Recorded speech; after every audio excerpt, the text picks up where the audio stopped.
Blessed first Sunday of Advent.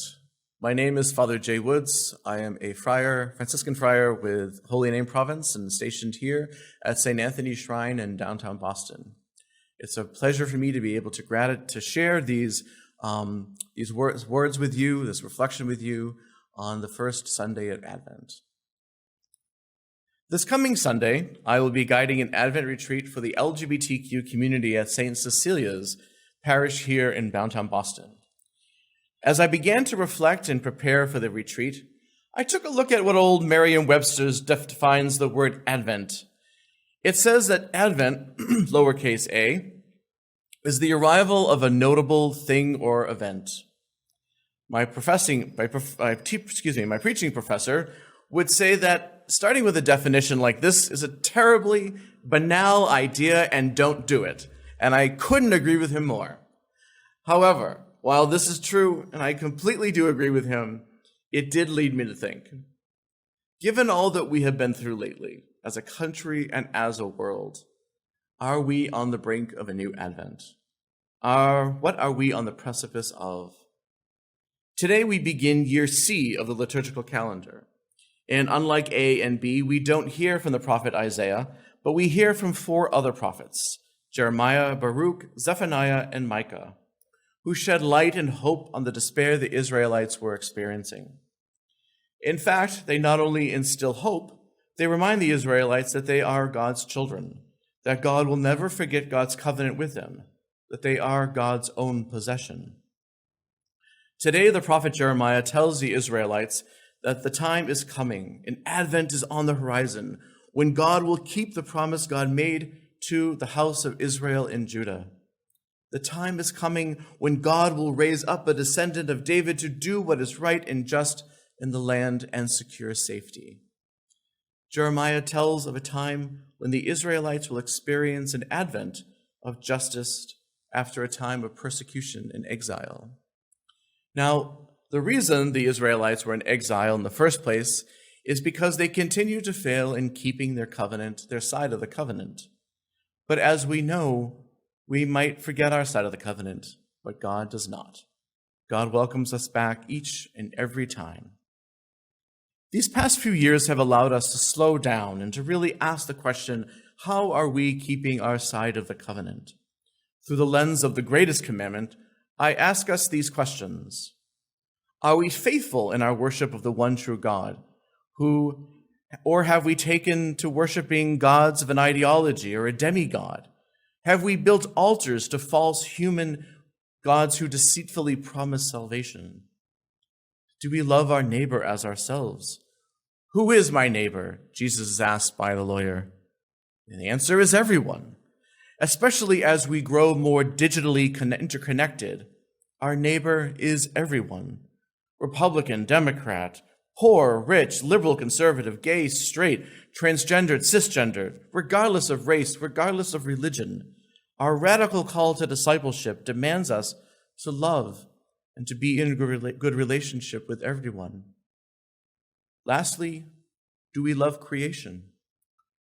For as Pope Francis has reminded us time and time again, our neglect of creation directly impacts our sisters and brothers across the globe. Are we keeping our side of the covenant? Sadly, the last 2 years of the pandemic has shined a great light on the fact that, no, we are not keeping our side of the covenant. A great light has been shown on the fact that we are worshiping more than one God. The worship of ideologies, especially nationalism and capitalism throughout the world, are tearing the body of Christ apart. Whole groups of people are treated worse than animals, and the almighty dollar is worth more than human life. The pandemic has shined a great light on racism, xenophobia, homophobia, and all forms of hatred. For example, like never before, a great light was shone on the darkness of the economic disparity in certain areas of a single city. In some cities, the vaccine rollout was inequitable, with more vaccines available in affluent areas than in lower income areas, especially affecting areas of color. In most cities, this was immediately called out by activists and the medical field, and the rollout was made more equitable. St. Paul, in his letter to the Thessalonians, asks us today if we are in fact keeping our side of the covenant.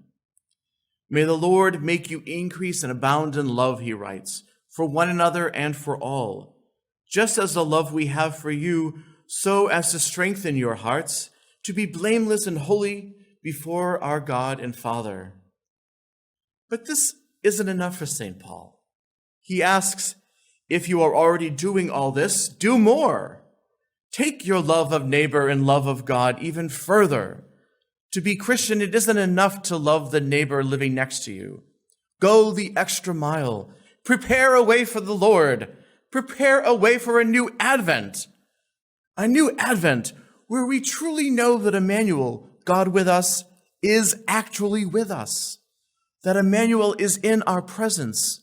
That Emmanuel is present in our sisters and our brothers and all of creation. I read an article 2 weeks ago in the National Catholic Reporter by Father Richard Pendergast, the pastor of St. Gertrude's in Chicago. Father Richard highlights that it was the LGBTQ community in the parish who organized the live stream and pandemic protocols at his parish. Personally, some of my peers and I have had the same experience throughout the country. And as Father Richard points out in his article, all of this is in spite of being told in the middle of the pandemic, in the middle of all the work they were doing, that a car, a house, a beer keg, a battleship, and a machine gun can be blessed, but their love, their mutual love, cannot. Nevertheless, they persisted. As we slowly began to emerge from the darkness of the pandemic, it was the Catholic LGBTQ community who, because of love of neighbor, the deep commitment of their faith, and the knowledge of hope that we will get through this together, that they began and became beacons of welcome as we began to feel comfortable in church again.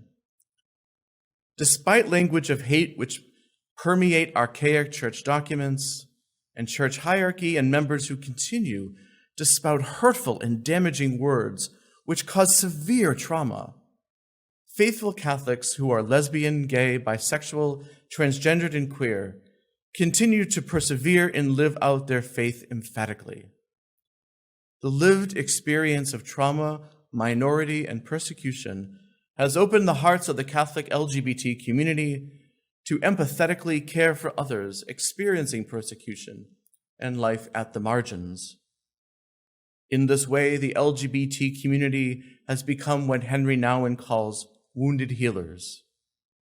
As wounded healers, the community has become beacons of hope in the darkness, shining a light on a new Advent. This past weekend, the church celebrated Christ the King. Now, I have to be honest with you, I have a hard time with the solemnity. I understand the image of God as my higher power, my creator, but I personally think that there are enough images of folks pining for power that it does nothing for my spirituality personally to imagine a God as a king or a supreme ruler. I also don't find it a useful image when helping people who have been traumatized and hurt while trying to invite them to see Christ as a loving brother who is there to help them. But what does speak to my heart, this idea of God, is a child born in a stable, to blue-collar tradesmen and a woman who was pregnant before their marriage. A God who chose to be born in a stable surrounded by animals.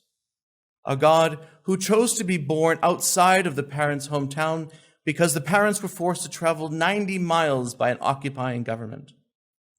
A God who was first visited by day laborers who live in danger outside the safety of the city walls. A God who by his life showed empathy and a preferential option for the poor and those on the margins of society. A God who was arrested, persecuted, tortured, and murdered because he challenged their political and religious orthodoxy. A God now in resurrected glory to give hope and salvation to all. This is the child the prophet told us about, the shoot from the line of David. As we prepare for the ultimate Advent, the second coming of Christ? How are we preparing for a new Advent, which will help to bring about the kingdom we are currently experiencing? And who are the prophets to whom we should be listening? The women, men, and children who advocate for love and light in the face of hatred and darkness. These are the prophets, the voices we should be turning to and listening to look towards a new Advent. As we begin this Advent journey, as the days grow darker and we light candles to remind us of the light which is to come, may we remember that we each are a source of light in the darkness, and that where there is light, there can never be total darkness. May God give you peace.